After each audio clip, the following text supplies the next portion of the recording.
ఇక వివరాలకు వెళ్తే హైదరాబాద్లో ఉన్న అగ్రస్థాయి స్టార్టప్ల్లో గూగుల్ ఒకటని తెలంగాణ ముఖ్యమంత్రి రేవంత్ రెడ్డి వ్యాఖ్యానించారు. మీరు యువకులు, శక్తివంతులు, సాధారణంగా మీరు మీ కలలను సాకారం చేసుకోవాలనుకుంటున్నారని పేర్కొన్నారు. ఈ కార్యక్రమంలో సీఎం రేవంత్ రెడ్డి ముఖ్య అతిథిగా పాల్గొని ప్రసంగించారు. ఉన్నత ఆశయాలతో 1998లో ఇద్దరు స్టాన్ఫోర్డ్ యూనివర్సిటీ మిత్రులు ఇద్దరూ కలిసి కాలిఫోర్నియాలో ఒక గ్యారేజ్లో ఓ సాఫ్ట్వేర్ను ప్రారంభించారని తెలిపారు. అదే నేటి ప్రఖ్యాత గూగుల్ కంపెనీగా అవతరించిందని గుర్తు చేశారు. తెలంగాణ భవిష్యత్ అభివృద్ధిని ఆకాంక్షించి ప్రపంచానికి తెలంగాణ బ్రాండ్ను పరిచయం చేయాలని గత 2 రోజులు మనం తెలంగాణ రైజింగ్ 2047 గ్లోబల్ సమ్మిట్ను నిర్వహించామని వివరించారు. జాతీయ అంతర్జాతీయ కార్పొరేట్ల సమక్షంలో తెలంగాణ భవిష్యత్ కోసం మన విజన్ను ఆవిష్కరించామని పేర్కొన్నారు. 2034 నాటికి $1 ట్రిలియన్ ఆర్థిక వ్యవస్థగా, 2047 నాటికి $3 ట్రిలియన్ ఆర్థిక వ్యవస్థగా తెలంగాణను తీర్చిదిద్దాలనే లక్ష్యంగా పెట్టుకున్నామని తెలిపారు. We are praising Google. It has been started in 1998 as a startup. This is what I wanted to take inspiration. I wanted to share with you this inspiration. Last 2 days, we organized the Telangana Rising 2047 Global Summit. We shared the vision for our future. We aim to become a $1 trillion economy by 2034, a $3 trillion economy by 2047. Today, there are many companies who are startups less than 15 or 20 years ago who are now worth billions of dollars. Google, Apple, Amazon, Tesla, Facebook are great examples for these startups. Last 25 years, many startups in Hyderabad became big companies in software services, pharma, and life sciences. Someone asked me, what is Telangana Rising vision for startups? Startups are like football. I gave football example because I play the game. In football, you have to work hard, practice hard. It is teamwork. But finally, winning is most important. It is the same with startups. From today, Hyderabad must focus on creating product-based startups, innovation startups, IP-intensive startups. I want Hyderabad to become a hub, not just for startups, but focus on unicorns. రాష్ట్రంలోకి Google, Microsoft వంటి పెద్ద కంపెనీలు వస్తున్నాయని వెల్లడించారు. ప్రజలు మెచ్చే సుపరిపాలన అందించడమే లక్ష్యంగా ప్రతి అధికారి, ప్రతి విభాగం పనిచేయాలని సీఎం చంద్రబాబు స్పష్టం చేశారు. ఇందుకోసం అవసరమైతే ప్రభుత్వం బిజినెస్ రూల్ను సవరించడానికి కూడా వెనకాడొద్దని సూచించారు. గత పాలకుల నిర్వాహం వల్ల ఏపీ బ్రాండ్ దెబ్బతిందని, అభివృద్ధి ఆగిపోయి రాష్ట్రం అప్పుల పాలైందని చంద్రబాబు ఆవేదన వ్యక్తం చేశారు. గత ప్రభుత్వ విధానాలతో కేంద్రం ఏకంగా నిబంధనలనే మార్చేసింది. ఆగిపోయిన కేంద్ర పథకాలను తిరిగి పునరుద్ధరించాం. ఇప్పుడు రాష్ట్రాన్ని పునర్నిర్మించాల్సిన బాధ్యత మనందరిపై ఉంది అని అన్నారు. విశాఖలో గూగుల్ డేటా సెంటర్ ఏర్పాటు, భారీ పెట్టుబడులకు మైక్రోసాఫ్ట్ సంసిద్ధత వంటి పరిణామాలతో ఏపీ నాలెడ్జ్ ఎకానమీగా మారుతుందని తెలిపారు. విద్యుత్ ఛార్జీలు పెంచడం, 9,000 కోట్ల రూపాయలు కరెంటు ఛార్జీలు ఇచ్చారు. Capital cost without using power, that is solar energy. Solar energy రెడీగా ఉంది, దాన్ని ఉపయోగించుకుంటే ఇది క్యాపిటల్ కాస్ట్ వాళ్ళకి డబ్బులు పే చేస్తాం. రెండోది ఫ్రీగా వచ్చే పవర్, అది ఏది ఇంధనాలు అవసరం లేదు. అలాంటి దాన్ని వాడకుండా చేసి కోర్టు డైరెక్షన్ ఇస్తే 9,000 కోట్ల రూపాయలు ట్యాక్స్ పేయర్స్ మనీ పే చేశారు. ఈరోజు నిన్నే అనౌన్స్ చేశాను నేను. ₹5.19 ఉండేది మనం వచ్చినప్పుడు యావరేజ్ ప్రొక్యూర్మెంట్ కాస్ట్. ఈరోజు అది ₹4 వచ్చింది. ఎంత వచ్చింది ఇప్పుడు? ఈ 8 నెలల్లో ఈ 8 నెలల్లో 4.92కి వచ్చింది సార్. 4.90 వచ్చింది. 4.92 వచ్చింది. నా టార్గెట్ ఈ నెలలో ఈ సంవత్సరం 4.80 సార్. 4.80కి రావాలా.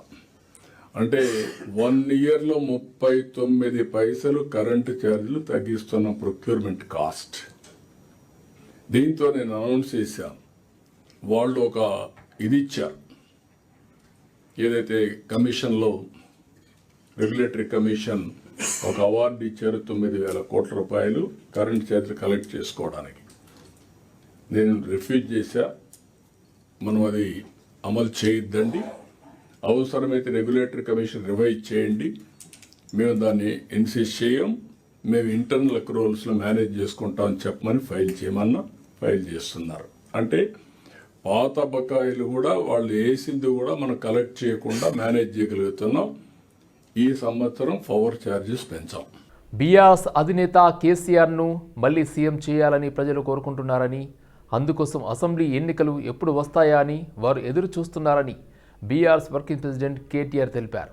సిరిసిల్లాలో కేటీఆర్ పర్యటించారు. ఈ పర్యటనలో భాగంగా ఆటో డ్రైవర్లకు ఆత్మీయ భరోసా కార్యక్రమంలో కేటీఆర్ పాల్గొన్నారు. ఈ సందర్భంగా కేటీఆర్ మాట్లాడుతూ దేవుళ్ల మీద ఒట్టేసి మరీ సీఎం రేవంత్ మోసం చేశాడని మండిపడ్డారు.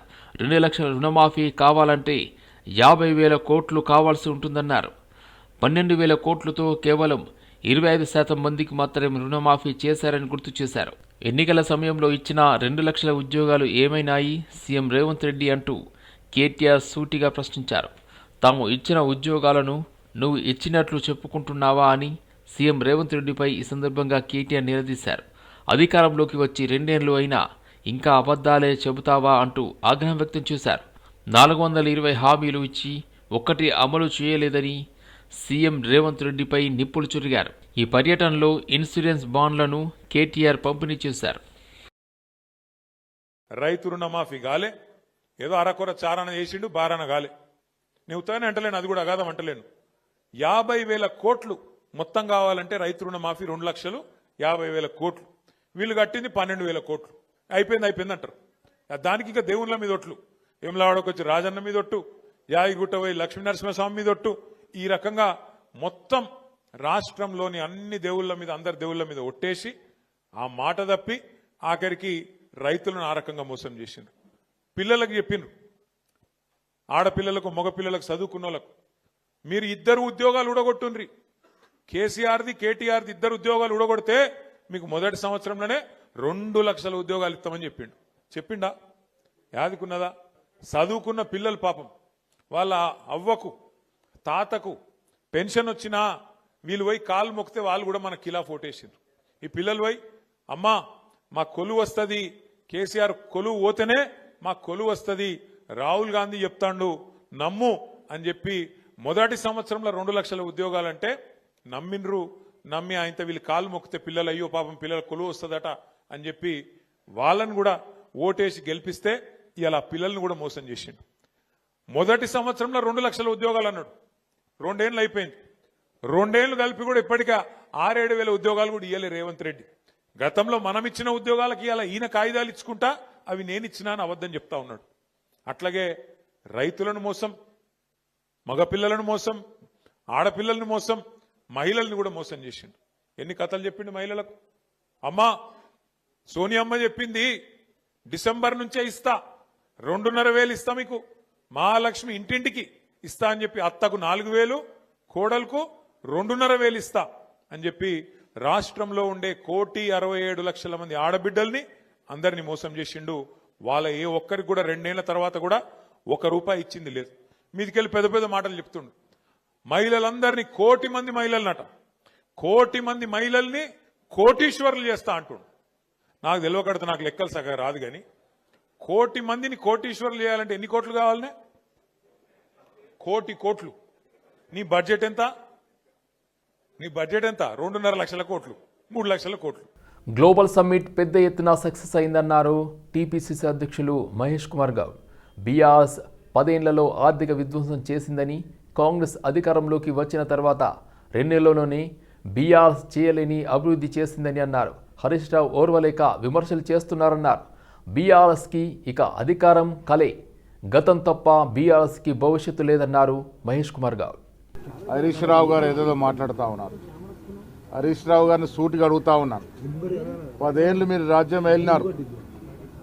10 ఏళ్ల కాలంలో మీరు తెచ్చిన పెట్టుబడులు ఎంత, మీరు తెచ్చిన విదేశీ పెట్టుబడులు ఎంత, మీరు తీసుకొచ్చిన గ్లోబల్ కంపెనీలు ఎన్ని, మీరు నెలకొల్పిన కంపెనీలు ఎన్ని, మీరు ఇచ్చిన ఉద్యోగాలు ఎన్ని, ఇవన్నీ కూడా లెక్కేసుకుంటే బొక్కలు ఇరుగుతాయి. 10 ఏళ్ళు మీరు ఒక విజన్ లేకుండా శుద్ధిలేని సంసారం నడిపారు. మీరు కేసీఆర్ గారు, కేటీఆర్ గారు. ఇవాళ దూరదృష్టితో ఒక విజన్ ముఖ్యమంత్రి ఇన్ని లక్షల కోట్ల పెట్టుబడులకి ఆస్కారం కలిగే విధంగా గ్లోబల్ సమ్మిట్ నిర్వహిస్తే కడుపు మంటతో మాట్లాడుతూ ఉన్నారు. మేము ఎప్పుడైనా సిద్ధం. మీరు 10 ఏళ్లలో చేసినటువంటి అభివృద్ధి, సంక్షేమం, మేము 2 ఏళ్ళలో చేసిన అభివృద్ధి, ఇచ్చిన సంక్షేమం మీద డిబేట్కి రెడీ. మీరు ఎక్కడంటే అక్కడ డిబేట్ చేసుకుందాం. మీరు 10 ఏళ్ళలో నిరుద్యోగులకు ఇచ్చిన ఉద్యోగాలు ఎంత, మేము 2 ఏళ్ళలో నిరుద్యోగాలు తీర్చినటువంటి ఘనత కాంగ్రెస్ ప్రభుత్వానికి. సంక్షేమం విషయంలో ఏ రాష్ట్ర ప్రభుత్వం ఇలాంటి సంక్షేమం ఇస్తూ ఉన్నాం. ఉచిత బస్సు కావచ్చు, ఇందిరా మిల్లు కావచ్చు, సన్న బియ్యం కావచ్చు, రేషన్ కార్డులు కావచ్చు, రైతు భరోసా, రైతు రుణమాఫీ, ఇలా చెబుతూ పోతే విపరీతమైన సంక్షేమం, ఏ రాష్ట్రంలో లేని సంక్షేమం ఇలా తెలంగాణ రాష్ట్రంలో జరుగుతూ ఉంది. ఒకవైపు అభివృద్ధి జరుగుతూ ఉంది, విద్యాపరంగా, వైద్యపరంగా, సైన్స్ అండ్ టెక్నాలజీ పరంగా, రోడ్ల పరంగా ఏ రాష్ట్రంలో లేని అభివృద్ధి ఈ రాష్ట్రం జరుగుతూ ఉంది. 7 లక్షల కోట్ల అప్పు చేసి మీరు ఫలాన్ని చిత్తగిస్తే, విధ్వంసం, ఆర్థిక విధ్వంసం సృష్టిస్తే వికాసం వైపు మా కాంగ్రెస్ ప్రభుత్వం అడుగులేస్తూ ఉంది. మీరు ఎవరు ఎన్ని చెప్పినా ఎక్కడంటే అక్కడ మేము డిబేట్కి సిద్ధం. మీ 10 ఏళ్ల పాలన, మా 2 ఏళ్ల పాలన మీద డిబేట్కి సిద్ధం. ఆర్ట్స్ కాలేజీ వద్దకు వచ్చిన తొలి సీఎంగా రేవంత్ రికార్డు సాధించారు అని ఎమ్మెల్సీ అద్దంకి దయాకర్ అన్నారు. రేవంత్ రావడం తట్టుకోలేక కొంతమంది డిస్టర్బ్ చేసే ప్రయత్నం చేస్తున్నారన్నారు. ప్రభుత్వ యూనివర్సిటీలు బాగుపడడం బీఆర్ఎస్ నేతలకు ఇష్టం లేదని, తమని గద్దె దించాలని, ఓయూ విద్యార్థులపై బీఆర్ఎస్కి ఇంకా అక్కసు ఉంది. త్వరలోనే ఉద్యోగాల ప్రకటన ఉంటుంది. రాజకీయ నాయకుల ఉచ్చులో విద్యార్థులు పడకండి అని సూచించారు. ముఖ్యమంత్రి గారు ఉస్మానియా యూనివర్సిటీకి వచ్చి 1000 కోట్ల రూపాయల అభివృద్ధి పనులకు ఈరోజు శాంక్షన్స్ ఇవ్వడం అనేది చారిత్రాత్మకం. ఒక ముఖ్యమంత్రి ఉస్మానియా యూనివర్సిటీకి ముఖ్యమంత్రి హోదాలో వచ్చి ఆర్ట్స్ కాలేజ్ వేదికగా ఎక్కడైతే ఉద్యమ కేంద్రమైందో అక్కడ ఆ వేదికగా 1000 కోట్లు ప్రకటించడం అనేది ఒక చరిత్ర. అది చూసి తట్టుకోలేక, జీర్ణించుకోలేక కొంతమంది, కొన్ని పార్టీల వ్యక్తులు ఈరోజు చేస్తున్న ఏదైతే ప్రచారము లేదంటే గందరగోళం చూస్తుంటే నవ్వొస్తుంది. కనీసం ఉస్మానియా యూనివర్సిటీ 100 సంవత్సరాల రోజుల్లో ఈ ఉస్మానియా యూనివర్సిటీ లోపలికి కూడా రాలేకుండా ఆడిటోరియంకి వచ్చిపోయిన ముఖ్యమంత్రి గత ముఖ్యమంత్రి అయితే, ఉస్మానియా నడగడ్డ మీద ఇలా నల్లమల్ల పులి బిడ్డ వచ్చి పేదలకు, ఎస్సీ ఎస్టీ బీసీలకు మేలు జరిగే యూనివర్సిటీని 10 కాలాల పాటు ప్రపంచవ్యాప్తంగా ఉండే యూనివర్సిటీలతో పోటీపడే విధంగా తయారు చేయడానికి చేసిన ఈ ప్రణాళికని ఇలా జీర్ణించుకోలేని శక్తులు మాత్రమే దీన్ని విమర్శిస్తాయి. డెఫినెట్ గా భవిష్యత్తులో విద్యార్థుల యొక్క విద్యనే కాదు, ఉద్యోగ ఉపాధి అవకాశాల మీద కూడా పెద్ద ఎత్తున ఈరోజు ముఖ్యమంత్రి గారు సభా వేదికగా చెప్పడం జరిగింది. కాబట్టి ఈ జీర్ణించుకోలేని, తట్టుకోలేని శక్తుల పట్ల విద్యార్థులు, ప్రజలు అప్రమత్తంగా ఉండాల్సిన అవసరం ఉంది. ఏనాడు విద్యార్థుల గురించి అసలు ఉస్మానియా యూనివర్సిటీనే ఒక ప్రైవేట్ యూనివర్సిటీగా మార్చి ప్రైవేటు వ్యక్తులకు కట్టబెట్టేందుకు ప్రయత్నం చేసిన ఇలా చరిత్ర గత పాలించిన పాలకులది. కాబట్టి ఇలా ఉస్మానియా యూనివర్సిటీని కాపాడుకోవడం ప్రభుత్వానికి ఎంత బాధ్యతో విద్యార్థులు కూడా అంతే బాధ్యత. దానికి సంబంధించి ఈరోజు ప్రభుత్వం తీసుకున్న నిర్ణయం చాలా పెద్ద ఎత్తున మనం ఆహ్వానించాల్సిన అవసరం ఉంది, స్వాగతించాల్సిన అవసరం ఉందని చెప్పి తెలియజేస్తూ, ప్రత్యేకించి ఈ కడుపుల నొప్పి కేసులు ఏవైతే ఉన్నాయో, ఏ మంచి పని చేసినా కూడా జీర్ణించుకోలేని శక్తులు ఏవైతే ఉన్నాయో వాటి పట్ల అప్రమత్తంగా ఉండండి. విద్యార్థులు మంచిగా చదువుకోండి. ఈ ఎన్నికల తర్వాత 17 తర్వాత మంచి ఒక ఆలోచన ముఖ్యమంత్రి గారి దృష్టిలో ఉన్నది కాబట్టి రాజకీయ ప్రేరేపితంగా మీరు మారకండి. విద్య ఉద్యోగాన్ని కెరీర్గా ఎంచుకోండి. తర్వాత రాజకీయాలను కూడా ఎంచుకోండి. ఒక మంచి ఆధునికమైన రాజకీయ భావాలతో ముందుకు రండి. ముఖ్యమంత్రి గారి నిర్ణయాన్ని స్వాగతించాలని చెప్పి నేను తెలియజేస్తాను. కూకట్పల్లి నియోజకవర్గం BRS party MLA Madhavan Krishnarao MLC కవితపైన చేసిన వ్యాఖ్యలపై జాగృతి నేతలు స్పందించారు. మూసాపేట వై జంక్షన్లోని హోటల్లో మీడియా సమావేశాన్ని ఏర్పాటు చేసి ఎమ్మెల్యే చేసిన వ్యాఖ్యలను ఖండించారు. ఓ ఎమ్మెల్యే స్థాయిలో ఉండి పార్టీ నాయకురాలిని ఇలా మాట్లాడడం తగదని అన్నారు. జాగృతి ఆధ్వర్యంలో తెలంగాణ రాష్ట్ర వ్యాప్తంగా సమస్యలను తెలుసుకోవాలని ముఖ్య ఉద్దేశంతోనే జనంబాట కార్యక్రమాన్ని ప్రారంభించామని అన్నారు. దీనిలో భాగంగానే హైదరాబాద్ మేడ్చల్ జిల్లాలో అధ్యక్షురాలు కవిత పర్యటించి సమస్యలను తెలుసుకొని వివరించారు. మీడియా సమావేశంలో ఒక నాయకుడిని కానీ పార్టీని కానీ టార్గెట్గా చేస్తూ మాట్లాడలేదని, ప్రజా సమస్యలను ప్రస్తావించామని ఈ సందర్భంగా వారు తెలిపారు. గత 4 రోజుల సంది తిరిగి నిన్న కూకట్పల్లి చివరి రోజు నాడు మేము ప్రెస్ మీట్ పెట్టడం జరిగింది. ఇదే ఫంక్షన్ హాల్లో పెట్టడం జరిగింది. ఏదైతే ప్రజల దగ్గరికి గత 4 రోజుల సంది వెళ్తుంటే ప్రజా సమస్యల మీద ప్రజలు చెప్తున్నాయి మాత్రమే అడ్రస్ చేసి వాళ్ళకి చెప్పింది అక్క. ఈరోజు మాధవరం కృష్ణారావు గారు ప్రెస్ మీట్ పెట్టిండు. ఏమని పెట్టిండు? ఇలా 10 రోజుల సంది ఇన్ని రోజులు 15 ఏళ్ళు నువ్వు ఎమ్మెల్యేగా 3 సార్లు 3 దఫాలుగా ఎమ్మెల్యే గెలిచిన నువ్వు ఇందిరానగర్ మోరీలెత్తనికి ఇప్పుడు బుల్డోజర్ పట్టుకొని ఎందుకు పోయినావు? ఇన్ని రోజులు ఏడమైనాను 15 ఏళ్ళు 3 సార్లు ఎమ్మెల్యే ఎంతవరకు సోయి లేకుండా ఎక్కడ పోయినాను? ఇవాళ ఒక ఆడపిడ్డను కుక్కతో అసలు నీ ఎన్నుకుంటూ నడిపిస్తున్న కుక్కలు ఎవరు వస్తలేదు. ఫస్ట్ ఈ రోజు కుక్కకున్న విశ్వాసం కూడా లేదు. ఇలా తెలంగాణ ఉద్యమకారులు అని చెప్పి ఉద్యమం చేపట్టిన బిడ్డ కేసీఆర్, బిడ్డ కవితక్క, అలాంటి బిడ్డను పట్టుకొని కుక్కలా మురిగిస్తున్న మొగడు అంటున్నాం. ఇదే కూకట్పల్లి ఏరియాలో లక్షలాది మంది ఓటర్లు ఉంటే 50,000 మెజారిటీతో గెలిచిన నువ్వు ఏం చేసినావు? ఇవాళ నువ్వు ఇలా మాధవరం కృష్ణారావు అనే మనిషి అవునో కాదో ఆయన నిర్ణయించుకోవాలా. ఆయన ఒక ప్రెస్ మీట్ పెట్టి పొద్దున్నే ఇష్టం ఉన్నట్టు ప్రేలాపనలు చేయడం జరిగింది. ఆయన ఏమంటాడు? ఏ ఒక్క సమస్య గురించి కవితగా చెప్పిన ఇంతకుముందు రూప్ సింగ్ అని చెప్పినట్టు ఏ ఒక్క సమస్య గురించి ఆయన మాట్లాడలేదు. చాలా సమస్యల గురించి కవితకు సుదీర్ఘంగా ప్రెస్ మీట్ పెట్టారు. నిజంగా కూడా ఇంత సుదీర్ఘంగా ప్రెస్ మీట్ వేరే జిల్లాలో జరగలేదు. 4 రోజులు తిరిగినాం కాబట్టి అనేక సమస్యల మీద పెట్టవలసి వచ్చిందని కవితక్క గారు మీడియా ముఖంగా కూడా చెప్పారు. అందులో ఏ సమస్య మీద ఆయన మాట్లాడలేదు. ఇవాళ హైదరాబాద్లో మేమందరం హైదరాబాద్ను కాపాడుకుంటున్నాం అని చెప్తున్నాడు ఈయన హైదరాబాద్ను కాపాడుతున్నాడట. మీరు హైదరాబాద్ను కాపాడితే హైదరాబాద్లో ఉన్న చెరువులను ఎట్లా మాయమైనాయి? హైదరాబాద్లో ఇంటి ముంగడ కంకర పడితే రాజకీయ నాయకులకు తెలిసిపోతుంది కదా. ఇక్కడ చెరువులు మాయమవుతుంటే ఎవరు జవాబుదారి? మరి మీరు కాకపోయారు, మీ మిత్రుడు కాకపోయారు. ఎటుపోయినాయి ఆ చెరువులను? ఎవరు మింగిండు? హైదరాబాద్లో మీరు ఎక్కడన్నా చూడండి. ఇవాళ హైడ్రా పేరుతో ఎవరైతే ప్రభుత్వం పేదల ఇల్లు కూరుస్తున్నదో ఈ పెద్దల భరతం ఎందుకు పట్టట్లేదు అన్నది కూడా ఇక్కడ సామాన్యులు ప్రశ్నిస్తూ ఉన్నారు. అది పరికి చెరువు కావచ్చు, ఇంకా అనేక చెరువులు ఉన్నాయి ఇక్కడ ఈ చుట్టుపక్కల కూడా. వీటి మీద ఎందుకు సమస్యల మీద ఎందుకు మీరు మాట్లాడట్లేదు, నిన్న ఎందుకు మాట్లాడలేదు అన్నది. దాంతోపాటుగా ఆయన చాలా అమానవీయమైన భాష మాట్లాడతాడు. ఆయన అంత పొద్దున్నే ప్రెస్ మీట్ పెట్టినట్టే డౌట్ వచ్చింది మనిషి ఏదో తేడా ఉన్నాడని. టయోటా నుండి మరో కొత్త ఇన్నోవా హైక్రాస్ కారు అందుబాటులోకి వచ్చింది. భద్రతా ప్రమాణాల్లో 5 స్టార్ రేటింగ్ కలిగిన ఈ కారు భారతీయ కుటుంబాలకు ఎంతగానో అనుకూలంగా ఉంటుందని సంస్థ ప్రతినిధులు తెలిపారు. డ్రైవ్ మోడ్ స్విచ్ ఉండడం వల్ల డ్రైవర్లు పెట్రోల్ ఓన్లీ హైబ్రిడ్ మోడ్ల మధ్య సులభంగా మారవచ్చని అన్నారు. ఇది 23 కిలోమీటర్ల మైలేజీని ఇస్తుందని తెలిపారు. హైబ్రిడ్ వేరియేషన్ ఎక్స్ షోరూమ్ ధర 25.90 లక్షల నుండి ప్రారంభమవుతుందని తెలిపారు. ఫ్యూచర్లలో వెంటిలేటెడ్ సీట్లు, లాంగ్ స్లైడ్ ఆటోమేన్ సీట్లు, పనోరమిక్ సన్ రూఫ్, 360 డిగ్రీల కెమెరా వంటి ఫ్యూచర్లు అందుబాటులోకి తీసుకొచ్చామన్నారు.